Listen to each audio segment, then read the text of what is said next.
ये समग्र मूल्यांकन है। प्रश्न नंबर 14 पर आ जाओ। जो काम करें उसे प्रसन्नता के साथ करना चाहिए, उसके बारे में ऐसा कोई भी शब्द नहीं बोलना चाहिए जिससे लगे कि यह काम बेमन से किया जा रहा है। कहने का मतलब है कि आप कोई भी काम करो, मन से करो, दिल से करो।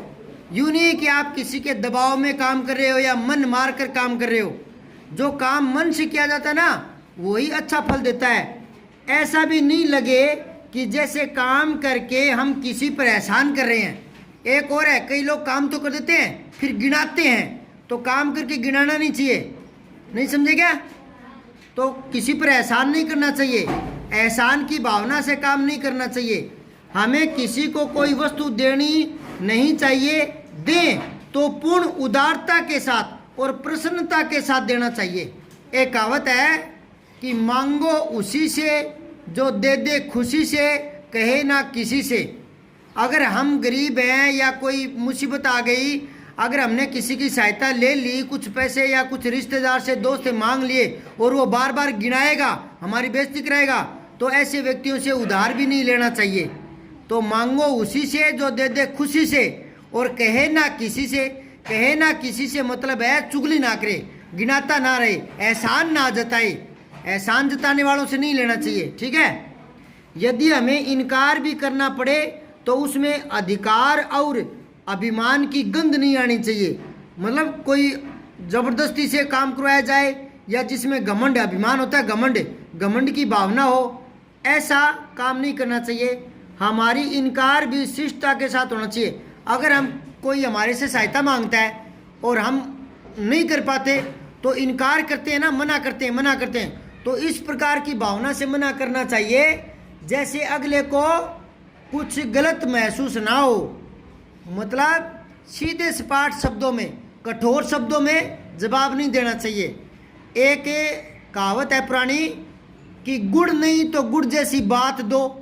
मतलब आप गुड़ नहीं दे पाए ना, तो गुड़ जैसी बात यानी मीठा तो बोलो कम से कम है। तो ये बात है। हमारी इनकार भी शिष्टता, सभ्यता के साथ होनी चाहिए। इनकार करने में प्रायपन का भाव नहीं होना चाहिए। इनकार भी करो तो मन में ऐसे भाव दिखाओ कि मैं सहायता करना चाहता था पर कर नहीं पा रहा हूँ, ऐसा दिखाओ भाव। तब अगले को लगेगा कि हाँ, ये वास्तव में मेरी सहायता करना चाहता है पर ये करने की पोजीशन में है नहीं। लेकिन हमने इनकार भी बेरुखेपन से कर दिया, बेरुखेपन से, तो फिर वो इनकार गलत प्रभाव डालता है सामने वाले पर, ठीक है। तो बहुत ही ज्ञान की बातें बताइए इसमें। अब इसमें प्रश्न उत्तर देखते हैं। उपयुक्त गद्यांश का उचित शीर्षक लिखिए। लिखो व्यवहार और शिष्टता। व्यवहार, व्यवहार में शिष्टता, यूं कर लो, व्यवहार में शिष्टता, ठीक है।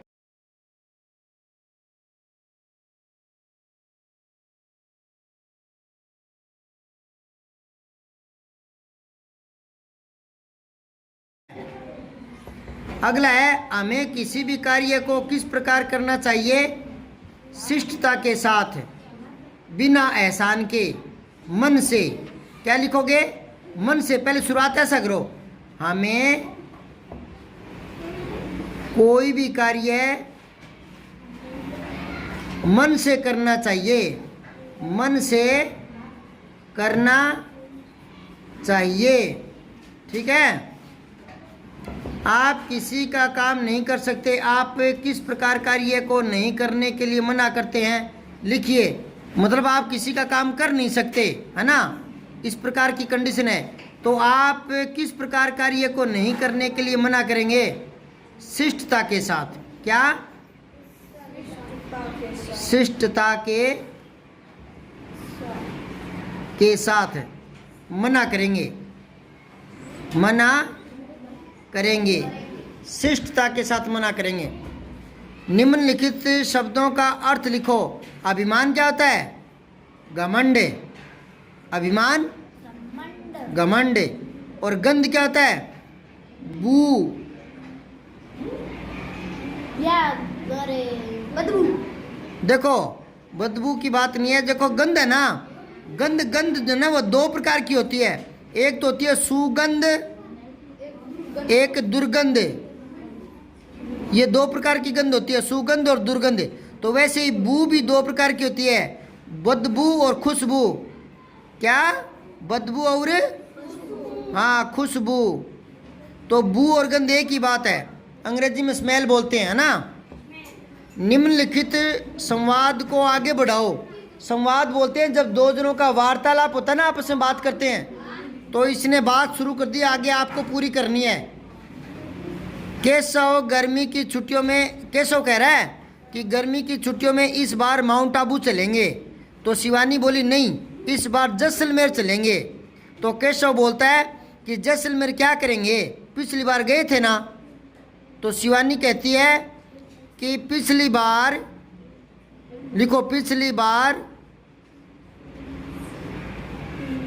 सभी चीजें नहीं देख पाए थे, नहीं देख पाए थे। तनोट माता का मंदिर देखना रह गया था। तनोट माता का मंदिर देखना शेष रह गया था, देखना शेष रह गया था। अब केशव कहेगा गर्मियों में माउंट आबू ही अच्छी जगह है, माउंट आबू ही घूमने की अच्छी जगह है, घूमने की अच्छी जगह है। गर्मियों में माउंट आबू ही घूमने की अच्छी जगह है। लिख लिया? फिर शिवानी कहेगी बात तो तुम्हारी भी ठीक है, तुम्हारी भी ठीक है। अब की बार माउंट आबू ही चलेंगे, माउंट आबू ही चलेंगे। अब केशव कहेगा तो ठीक है, आज से ही तैयारियां शुरू करते हैं, तैयारियां शुरू करते हैं। फिर शिवानी कहेगी अच्छा ये बताओ, अच्छा ये बताओ, कोमल लगा लेना। अच्छा ये बताओ किस साधन से जाएंगे, किस साधन से जाएंगे। ठीक है केशव, हम ज़्यादातर सफ़र ट्रेन से करेंगे, ज़्यादातर सफ़र ट्रेन से करेंगे। ऐसे आपको संवाद लिखने हैं, एक दूसरे की बातें। ठीक है। अब अगला देखो प्रश्न नंबर 15। नीचे दिए पद्यांश, वो तो गद्यांश था, गद्य और पद्य तो समझते हो ना, पद्य में कविता वगैरह आ जाती है। तो इस पद्यांश को पढ़कर उत्तर देने आपको। ठीक है। समय बहुत ही मूल्यवान है, व्यर्थ कभी नहीं खोना, चला गया जो समय लौट कर कभी नहीं आता है। धन खो जाता श्रम करने से फिर से इसको पाता, अगर विद्या खो जाती पढ़ने से फिर है आती, लेकिन खो जाने से मिलती नहीं समय की पाती। मतलब अगर समय खो गया ना वो फिर नहीं मिलेगा। बाकी हर चीज़ कमाई जा सकती है, पैसा गुम गया दोबारा कमाया जा सकता है, कोई काम रह गया वो फिर से किया जा सकता है, लेकिन समय चला गया वो दोबारा। अब मान लो 11:50 हो गए, तो आप जो 11:30 थे वो वापस ला सकते हो? दोबारा आ सकते हैं 11:30, लेकिन आज वाले नहीं आएंगे, कल वाले आ जाएंगे, रात वाले आ जाएंगे, आज वाले जो गए वो गए। अब मान लो आप हाफ टाइम में खेल रहे थे वहाँ, उसमें आपको लग रहा था कि यार मैं ऐसे छलांग लगाता तो इतनी दूरी पार कर लेता, तो अब वो थोड़ी हो सकती है, वो तो गई बात, तो समय दोबारा नहीं आता। ठीक है। हाँ, तो समय का ध्यान रखना चाहिए, हर समय अपना काम करते रहना चाहिए, क्योंकि समय लौट कर नहीं आता। कभी किसी व्यर्थ में नहीं खोने की बात कर रहे हैं। समय, आप अपने समय का सदुपयोग कैसे करेंगे? अच्छे कार्य करने में समय बिताएंगे। अच्छे कार्य करने में, एक ओब्लिक लो, यू तिरछा डंडा लगाकर ओब्लिक बोलते हैं इसको। पढ़ाई करने में समय बिताएंगे, पढ़ाई करने में समय बिताएंगे। ठीक है। उपयुक्त पद्यांश, उपयुक्त गद्यांश लिख दिया इसने, पद्यांश ही आएगा। ठीक है ना, ऊपर पद्यांश लिख के ये मिस प्रिंट हो जाता है। तो उपयुक्त पद्यांश में उसका शीर्षक लिखना है आपको, मतलब इसको एक नाम देना है। इस पद को क्या नाम दोगे? समय बड़ा मूल्यवान। ये ना शीर्षक तो इसने बता दिया कि समय मूल्यवान है, पर ये तो वाक्य सा बन गया। शीर्षक छोटा होता है, शीर्षक वाक्य जैसा नहीं होता, एक दो शब्द का ही होता है। अनमोल समय। हाँ, अनमोल समय यूं कर सकते हो। ठीक है ना, लिख लिया क्या? बच्चे ने क्या दिमाग लगाया है। और कोई सोचो, कोई अलग शीर्षक बन सकता है क्या? कोई दिमाग लगा के बताओ। अनमोल समय कह दो या मूल्यवान समय कह दो, वो तो एक ही बात है। और कोई सोचो। ये तो आधी पंक्ति है, अगर कुछ और पंक्तियाँ जुड़ी होती, व्यर्थ कभी नहीं खोना, तो इस तरह की लाइनें दोबारा आती ना, तो ये शीर्षक बन जाता, व्यर्थ नहीं खोना है।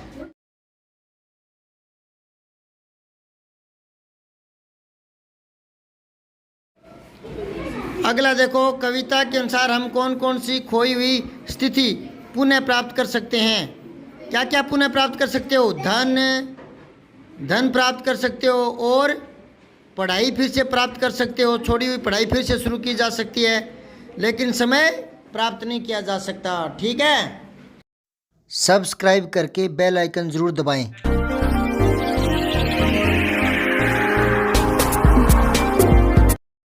जय हिंद, विजय हिंदी।